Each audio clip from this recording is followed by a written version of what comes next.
എന്നാലും നമ്മളെ വായനശാല ഗ്രൂപ്പിൽ നമ്മളെ ചീരാനും കൂടി ചേർക്കണം. ഓറാന്ന് പറയാനല്ലേ ഒറ്റയടിക്ക് തുറന്നു പറഞ്ഞോളൂ. ഓറലും വെറും കച്ചറയാണ്. എല്ലാ തന്നെ ഗ്രൂപ്പിൽ പടിയും പിടിയാണ്. എന്താട്ടാ നിങ്ങൾ അതിരേർക്കാൻ തീർന്നല്ലേ? ഏടെ തീരാനാടു. എന്നാ പിന്നെ കൃഷ്ണാട്ടൻ അതിലേട്ടാ. എന്നാ പിന്നെ ചോദിച്ചിട്ടുള്ള വായിക്കാരോ നടക്കാൻ താട്ടാ.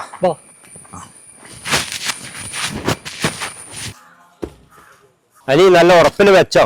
എന്റെ കാലം കഴിഞ്ഞാലും മക്കള് തമ്മിൽ അടിച്ചു മരിക്കണ്ട. മുട്ടോളം ആഴുണ്ട് കൃഷ്ണേട്ടാ.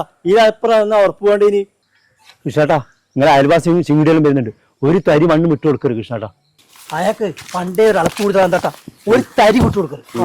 വീട്ടുകാർക്ക് തന്നെ കണ്ടു. കൃഷ്ണേട്ടാ നിർത്തേ കൈക്കൊണ്ടാ നോക്കണോ. നീ എന്നോട് അളക്കുന്നേ? എന്റെ അതിരുവെട്ടുന്നതിന് എനിക്കെന്നാ പ്രശ്നം? നിനക്കെന്താ പ്രശ്നം എന്നാ?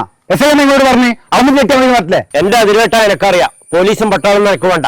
നിന്റെ അതിര് നിന്റെ അച്ഛൻ പറഞ്ഞിട്ടില്ലേ? എനിക്കറിഞ്ഞ എന്താ എന്താട്ടാ നിങ്ങൾ അച്ഛനെ പറയുന്ന വിടണ്ട. അത്ര പറയേണ്ട ആവശ്യം നിങ്ങൾക്കില്ല. ഞാൻ എസ് ഐനെ കണ്ടിട്ട് വരട്ടെ. പണിയാറ് നിങ്ങൾ ബാക്കി പിന്നെ പറയാം. ഓരോ നോടിച്ചിൽ നോക്കാണ്ട് നീ കെട്ടടോ. എന്ത് പണിയാന്ന് താട്ടാ കാണിച്ചാ. നിങ്ങൾ നടത്തം വെത്തലം കണ്ടിട്ട് ചവിട്ടി പൊളിക്കണ്ടേ പാട്.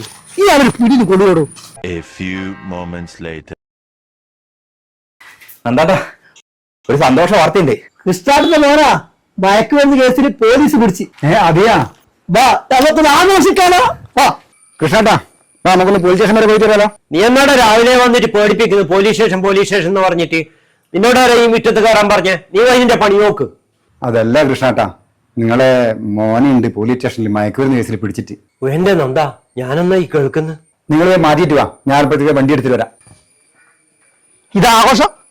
ഇയാളെ പേര് നടക്കുന്നത് നമ്മളെ വേണം ചവിട്ടെ. മുലക്കലെ വർത്തനം പറയും. അതല്ല മക്കളെ, അതിലിറക്കം പോലെയല്ല ഈ പ്രശ്നം. അതിലിറക്കം നമുക്ക് പറഞ്ഞു തീർക്കാം. ഇതങ്ങനെയല്ല. ഇതൊരു കുടുംബത്തിനും സമൂഹത്തിനും ബാധിക്കുന്ന പ്രശ്നം. കുടുംബത്തിനും സമൂഹത്തിനും ബാധിക്കുന്ന പ്രശ്നമാകുമ്പോൾ നമ്മൾ ഒന്നിച്ചു നിൽക്കണം.